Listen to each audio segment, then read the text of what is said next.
sexual morality, gender identity, and God's standards. Overview of God's moral standards in the Bible.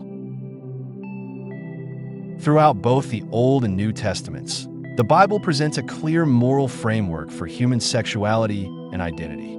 God's design, as first revealed in Genesis, establishes humanity as male and female, created in His image, Genesis 1 verse 27. This foundational binary distinction underpins much of the Bible's sexual ethics. The sanctity of the body, the distinctiveness of male and female roles, and sexual activity within the context of heterosexual marriage are repeatedly emphasized. Leviticus 18 verse 22 and 2013, God's law against same-sex relations.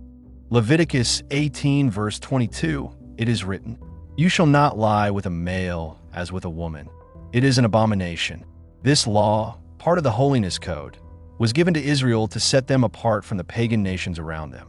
These nations engaged in practices considered detestable by God, including ritual prostitution, child sacrifice, and same-sex relations. The term abomination, Hebrew, toeva, refers to something deeply offensive to God's character and order. Importantly, this law is positioned in a chapter that covers a range of sexual prohibitions, all aiming to preserve purity and reflect God's holiness. These are not merely ceremonial laws. They're moral laws rooted in creation. Deuteronomy 22 verse 5, gender. Distinctions in clothing. A woman shall not wear a man's garment, nor shall a man put on a woman's cloak, for whoever does these things is an abomination to the Lord your God. This command speaks to the importance of preserving God-ordained gender distinctions, especially in a cultural context where clothing signified not just identity, but also religious or ritual roles. Cross-dressing in ancient Canaanite or pagan cultures was often associated with idolatrous worship, such as fertility rituals and temple prostitution. The Hebrew word for garment here is general and refers to clothing of the opposite sex, not pants specifically. The concern here is not fashion, but gender confusion and the blurring of male-female roles, which undermine the created order and open the door to deeper spiritual rebellion. Leviticus 18 verses 29 to 30, community consequences and national purity. For everyone who does any of these abominations shall be cut off from among their people. Cut off would mean to be killed to keep the purity of the people. This reinforces the communal responsibility of maintaining holiness. When individuals engaged in forbidden practices, the entire nation was at risk of God's judgment. Israel was called to holiness, not only in worship, but in behavior, and God's command were meant to create a society that reflected His justice and righteousness. 1 Kings 14, verse 24. The rise of male cult prostitution in Israel. There are also male cult prostitutes in the land.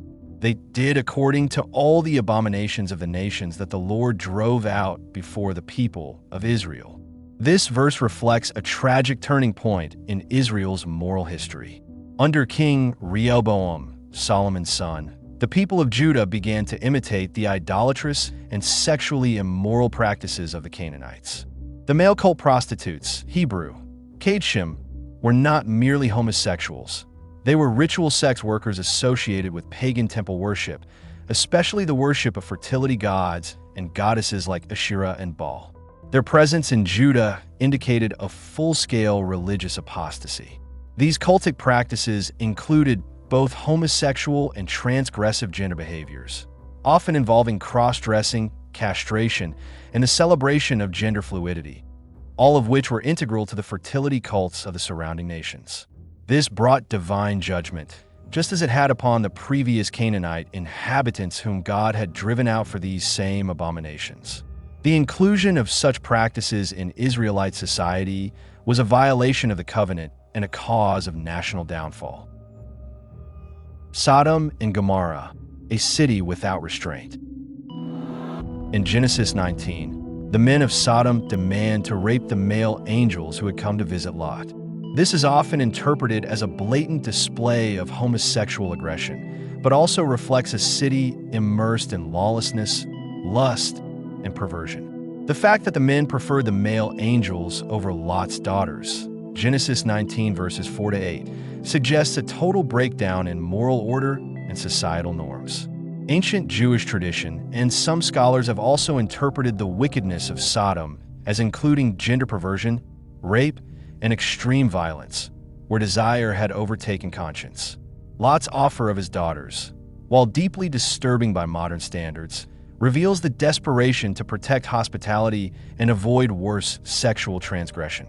The destruction of Sodom and Gomorrah by fire and brimstone becomes a symbol of divine judgment against unchecked immorality.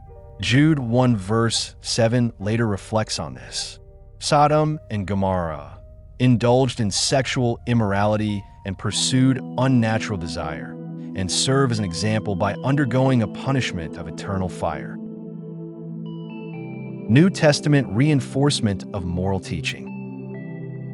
In the New Testament, the apostles reaffirm God's moral standards. Romans 1 verses 18 to 32 describes how idolatry leads to a darkened mind and unnatural passions. Paul argues that rejecting God's truth results in distorted sexual behavior, including same-sex attraction, which he calls dishonorable passions. 1 Corinthians 6 verses 9 to 11. Paul lists various sins, including fornication, adultery, homosexuality, and sodomy, as disqualifying sins for the kingdom of God. However, he also offers hope. Such were some of you, but you were washed, sanctified, and justified. This passage emphasizes transformation, not condemnation. While the sin is real, so is the redemptive power of Christ to change lives. 1 Corinthians 6 verses 18 to 20 and Romans 12 verses 1 to 2 teach that the believer's body belongs to God and should be used for holy purposes, not conform to the values of a fallen world.